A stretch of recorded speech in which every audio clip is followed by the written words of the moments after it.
দুপুরবেলা যখন ছাদে রোদ্দুর এসেছে, ভাত খাওয়ার পরে চলে গেলাম এই কুল মাখার সাজ সরঞ্জাম নিয়ে।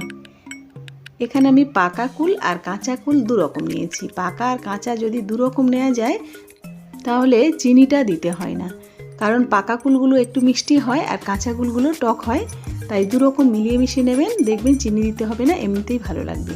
তারপরে বিট লবণ দিয়ে দিলাম স্বাদ মতো। তারপরে এটা জিরে, ধনে আর শুকনো লঙ্কা শুকনো খোলায় ভেজে গুঁড়ো করে নেওয়ার থাকে আমার, সেই মশলাটা দিয়ে দিলাম। আর এখানে কাঁচা লঙ্কা দিয়ে দিচ্ছি। চাইলে দিতে পারেন আর নাও দিতে পারেন, কিন্তু কাঁচা লঙ্কাটা দিলে একটা অন্যরকম একটা গন্ধ বের হয়। আর তারপর লেবু পাতা আর কাসুন্দি দিয়ে দিলাম, দিয়ে সুন্দর করে হাত দিয়ে মাখিয়ে নিই। ব্যাস হয়ে গেল। এবারে রোদ্দুরে পিঠ দিয়ে বসে বসে আরাম করে খান। কুল মাখাটা যদি ভালো লাগে লাইক দিতে আর সাবস্ক্রাইব করতে কিন্তু একদমই ভুলবেন না। ধন্যবাদ।